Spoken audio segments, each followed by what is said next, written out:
Hello, friends. In your day to day life in the pharmaceutical industry, you are always come across the scale of calculations. There are so many calculations. Out of that, you have heard the name of just suspension speed. So, that is the most important calculation that is done, not in all the conditions, but when the crystallization is most critical. In such a cases, just suspension speed is very important. Also, it is the condition where the your mass nature is heterogeneous, means the solid is there and liquid is there. In such a cases, that calculation is of very high importance. Just suspension speed, nothing but the speed of a agitator to which we have to set so that the solid just suspend in the solution. So this condition is too much tricky because if you lower the speed, your particles may get settled down, and if you put more, so that is not your favorable condition. Generally, it is relevant to the crystallization.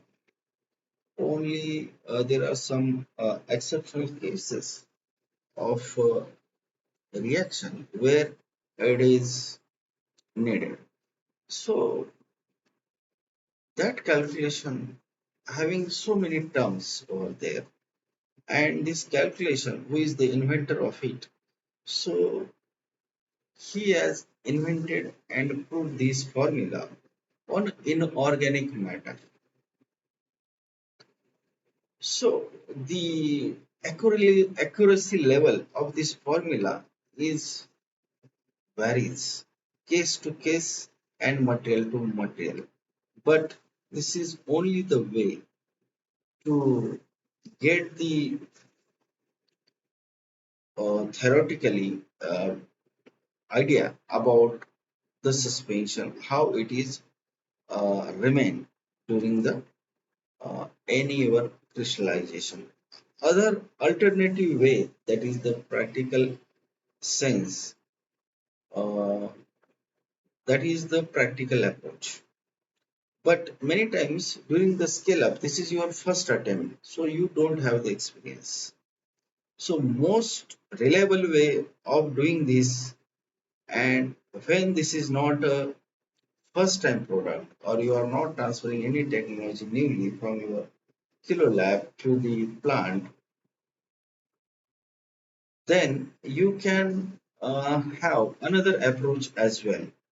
Means your routine product is there, batches are going on, and you have to play on the crystallization front. In that case, practically you just change the RPM and take a sample from the top position of a liquid mass and check for the solid concentration what you are getting. You know the wet cake, you know the total liquid. So basis that theoretically you just find out the ratio, solid percentage, how much in that liquid.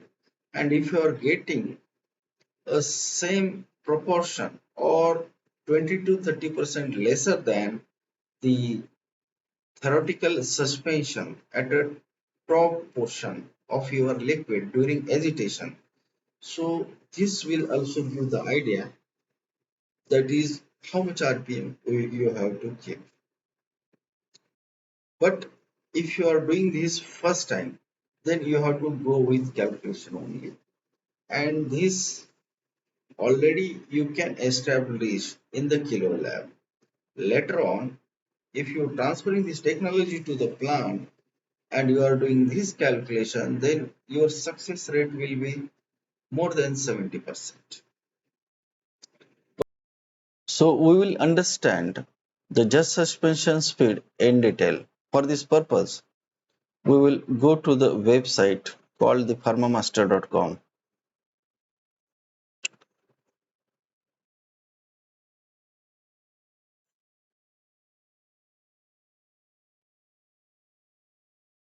Then go to the downloads.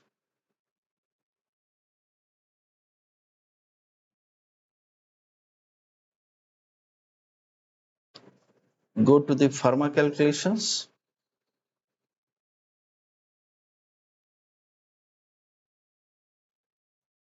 Here is near about all the calculations is given.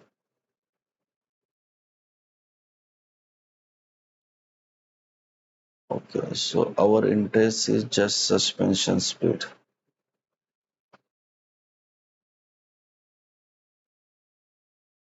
Okay, so see, this is the formula for the just suspension speed, where the terms given S is the geometry factor, means S will be depend upon the geometry.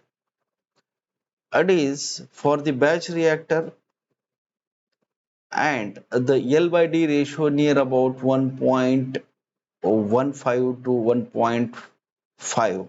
For that geometry ratio, for this geometry, the factor that is considered around 3.7.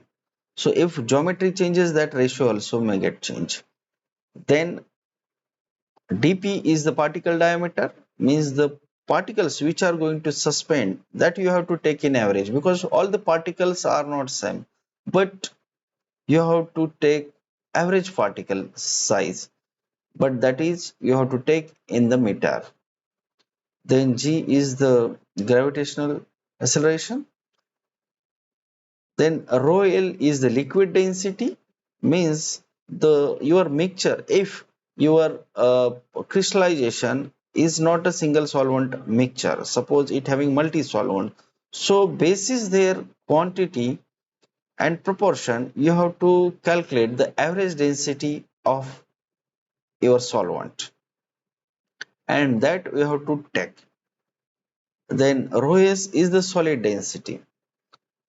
The solid density of your uh, pharmaceutical material, those you are going to produce, so that all the product having different solid densities, but if you are not aware about this thing, or you don't have the data and you want a very rough calculation, then you can consider it as 700 to 800 kg per meter cube. Then D is the impeller dia, that is the sweep dia of your agitator. X is the solid percentage. So how that you have to understand?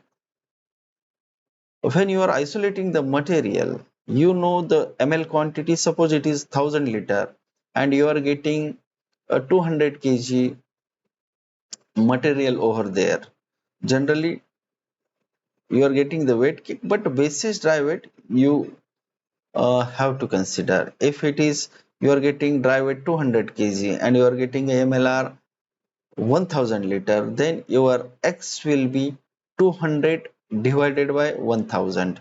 So it will be around zero point 0.2. Then kinematic viscosity, that is the requirement. So that unit is meters square per second. So all that data we have to put in the equation, then we can get the just suspension speed, and that we are getting in rps unit. So we will take one example. So over here, see, one example is given, that is data is s 3.7, particle diameter 5000. Generally, particle size, if you are not aware, so that will be, you have to consider 300 to 500 microns. Some cases, so you may have the data, then you can take your average particle size.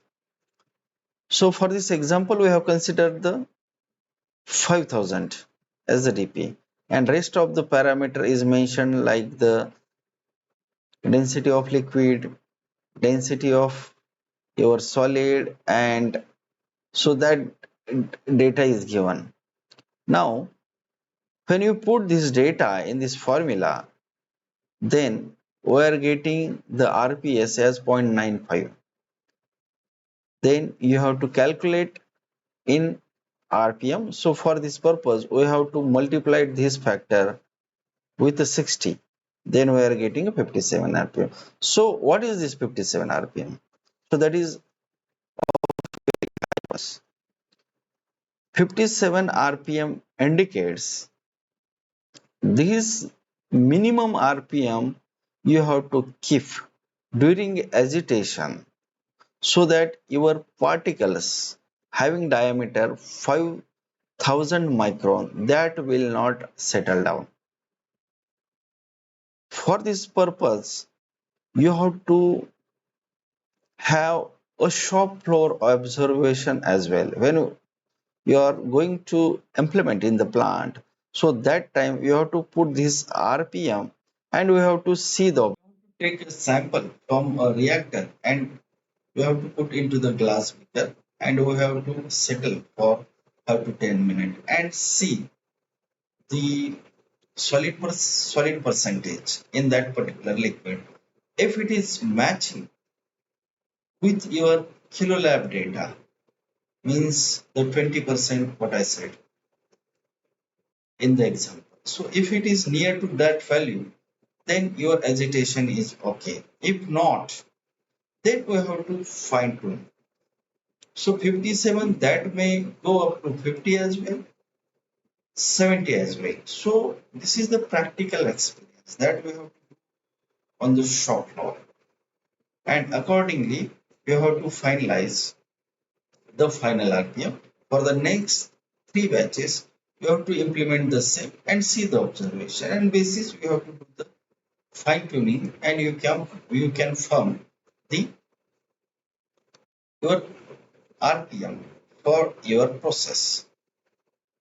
So this is all about the pharmaceutical in industry that just suspension is needed in case of the crystallization, and it is very a tricky operation we can say. Sometimes if that RPM is too much lesser, so there is chances of your material is getting settled down at the bottom of your reactor and it will have the trouble during the your centrifugation operation. Sometimes the material will also get stuck to the wall of the reactor and the layer will get formed uh, for the surface inside surface of the reactor and that will make a big hectic problem during the filtration, and also the quality and the nature also will be changed of your bulk material and that stuck material. So that also sometimes is the concern. So you should be very cautious during the dealing with such a operation where just suspension speed have a vital role. So this is all about the just suspension speed. Thank you for watching.